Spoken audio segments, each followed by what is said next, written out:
Hola chicos, ¿qué tal? ¿Cómo estáis? Bueno, en el vídeo de hoy vamos a seguir trabajando con la parte de magnetismo y en este caso vamos a representar y estudiar una ley relativamente parecida a lo que conocíamos como la ley de Gauss en la parte eléctrica, es decir, donde veíamos que ese flujo de campo eléctrico nos permitía calcular el campo total que teníamos dentro de una superficie, teniendo en cuenta la carga que encerrabas dicha superficie. En este caso, a la hora de aplicarlo sobre el campo magnético, va a funcionar de manera relativamente similar, pero un poquito diferente. ¿De acuerdo? Esto es lo que conocemos como la ley de Ampère. Bueno, la ley de Ampère nos dice lo siguiente. Ampère fue un científico muy importante, el cual estudió bastantes conceptos en relación al electromagnetismo y dedujo esta ley. Y básicamente lo que nos decía era lo siguiente. Si nosotros encerramos una línea de corriente a través de la cual se produce un campo magnético, dicho campo magnético, es decir, dicha línea de corriente tendrá que verse atravesada por el campo magnético en directamente proporcional a la intensidad que lo recorre. Es decir, que al igual que veíamos ese concepto de flujo eléctrico que existía en un campo eléctrico, ahora vamos a determinar no lo que sería un flujo magnético, que esto lo trataremos en otros vídeos, sino una relación directa entre el campo magnético y la línea con la que trabajaremos. Es decir, por ejemplo, suponed que nosotros tenemos una corriente rectilínea como habíamos hecho hasta ahora, ¿de acuerdo? Y yo considero rodear esta corriente con una línea, es decir, simplemente con una línea, la cual la podemos poner circular de radio R. Voy a intentar dibujarla un poquito mejor, ¿vale? De tal modo que esta línea tendría un radio R. Hasta ahora, exactamente igual que habríamos hecho. Bueno, pues la pregunta que nos tenemos que hacer a la idea es, ¿cuál es el campo magnético que atravesaría esta línea en relación con la corriente? Bueno, pues la ley de Ampère nos dice lo siguiente, que la integral de B por diferencial de L, es decir, del campo magnético por el diferencial de longitud dentro de esta línea, tendrá que ser exactamente igual a mu sub 0 por la intensidad que atraviese dicha línea. ¿Ok?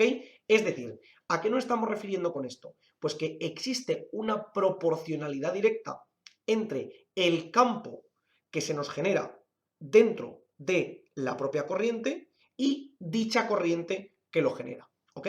En este caso hemos cogido una línea rectilínea, pero podríamos utilizar perfectamente cualquier otro tipo de distribución que nosotros tuviésemos en cuenta.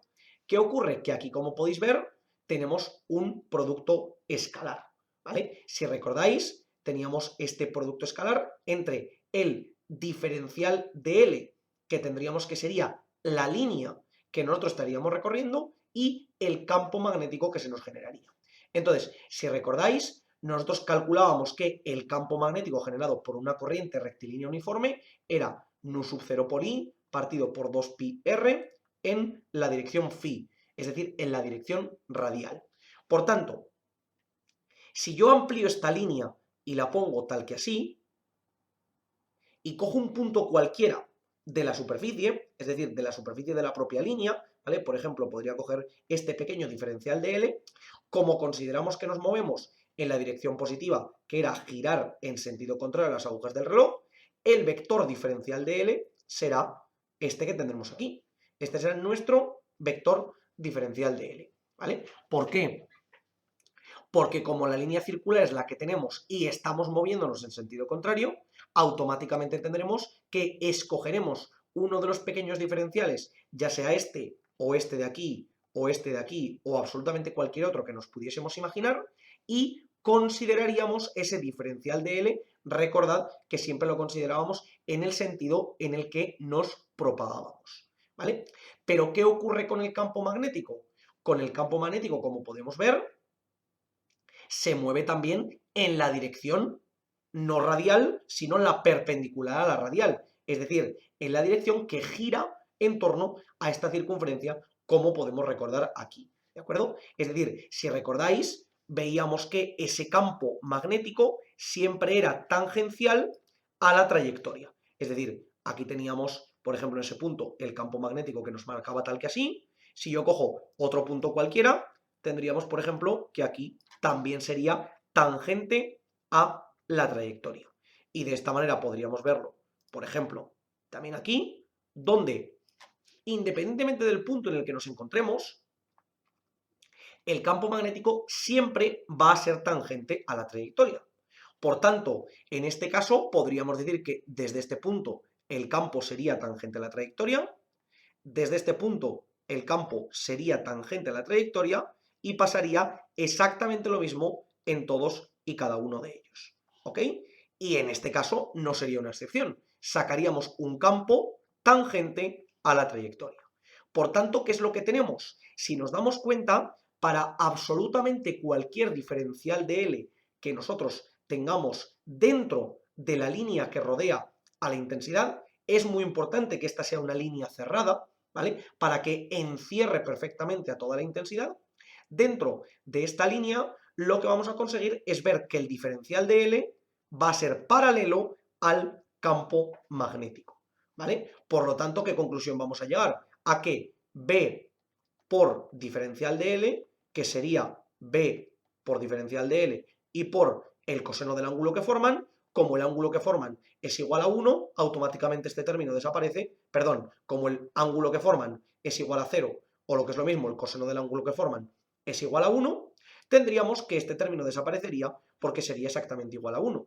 Por lo tanto, tendríamos que esto sería simplemente B por diferencial de L, ¿vale? Por tanto, puedo desarrollar esta integral como la integral sobre la línea que yo he seleccionado, en este caso esta circunferencia de radio R, de B por diferencial de L. Sería igual a nu sub 0 por I, ¿vale? Como siempre, este nu sub 0 es si trabajamos en el espacio o en el vacío.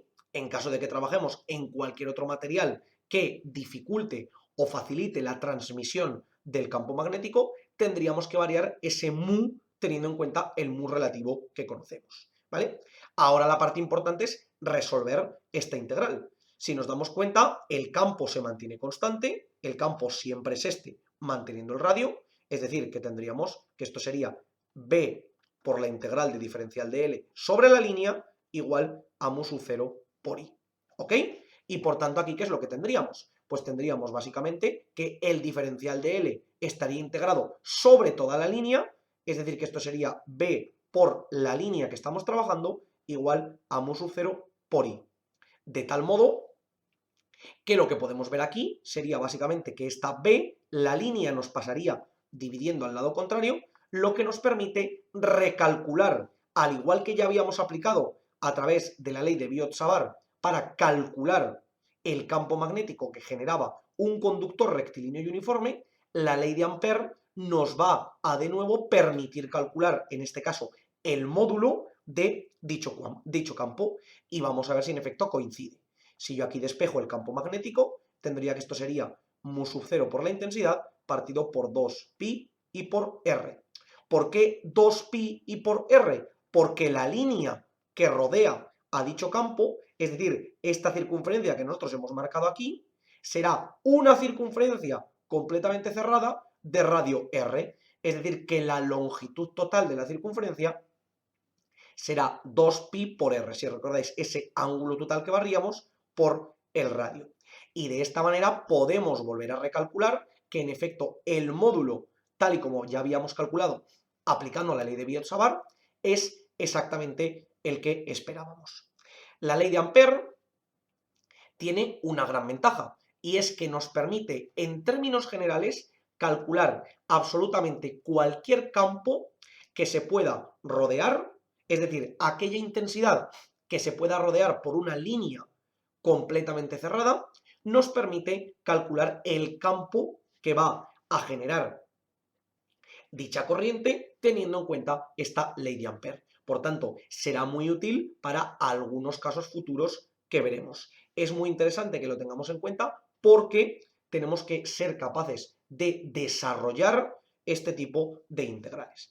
Es cierto que en este caso lo hemos rodeado con una circunferencia, pero podemos tener otro tipo de distribuciones de corriente, en este caso, o lo que serían distribuciones de carga a lo largo del espacio, esa distribución de corriente o la intensidad que conocemos, las cuales no tengan por qué verse rodeadas de una circunferencia, podrían verse rodeadas de otro tipo de distribución de líneas, ¿vale? Al final lo que vamos a tener va a ser este tipo de casos como siempre.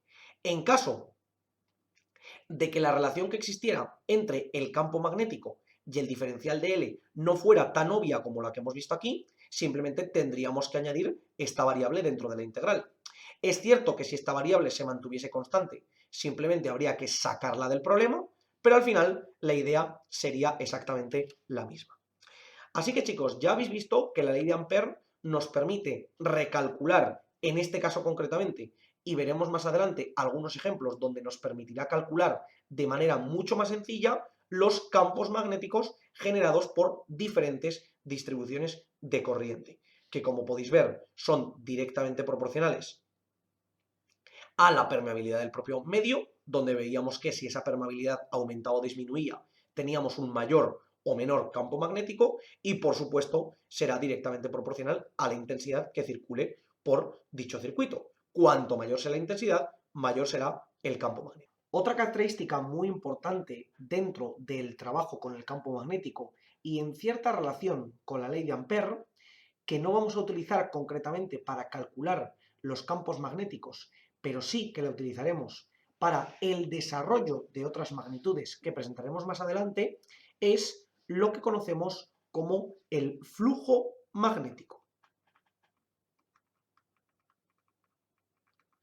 El flujo magnético nos ocurre de manera muy similar a lo que teníamos en el caso del flujo eléctrico. Sería esa relación directa que existe entre la cantidad de campo magnético que atraviesa una superficie con respecto a dicha superficie. Es decir, que de la misma manera que definíamos el flujo eléctrico como la cantidad de campo eléctrico que atravesaba una superficie multiplicada por dicha superficie, en este caso nos va a ocurrir de una manera muy similar. Ese flujo magnético, que también lo vamos a marcar con la letra phi sub m, para diferenciarlo del eléctrico, será esa integral sobre el campo magnético por el diferencial de superficie con el que estemos trabajando. Es decir, por ejemplo, supongamos que nosotros tenemos un pequeño cuadrado de diferencial de superficie en una zona en general a través de la cual van a estar pasando las líneas de campo magnético. Estas serían las líneas de campo magnético, mientras que el vector diferencial de superficie sabemos, como siempre, que tendría este sentido. Por lo tanto, aquí tendríamos que volver a plantearlo como esa integral de b por el diferencial de s y por el coseno del ángulo que formen. Como podemos ver en este caso, suponiendo que el campo magnético y el diferencial de superficie fuesen paralelos, este término podríamos eliminarlo porque, al igual que nos ocurría antes con la ley de Ampère, podríamos decir que es exactamente igual a 1. Pero, sin embargo, esto no siempre va a ocurrir. Y, sobre todo, no ocurrirá cuando la superficie se vaya modificando, es decir, que este diferencial de superficie vaya variando, o por el contrario, cuando tengamos un campo magnético variable con el tiempo. Pero bueno, en términos generales, podemos suponer que para este caso en concreto genérico, podríamos suponer que automáticamente el coseno del ángulo sería igual a 1 porque los dos vectores serían paralelos. De tal modo que esto sería igual a la integral de b por diferencial de s, y de nuevo, suponiendo que el campo magnético fuese en este caso constante, o mejor dicho, que no dependiese de la superficie con la que estamos trabajando, tendríamos esa b por la integral de diferencial de s sobre la superficie que estamos trabajando.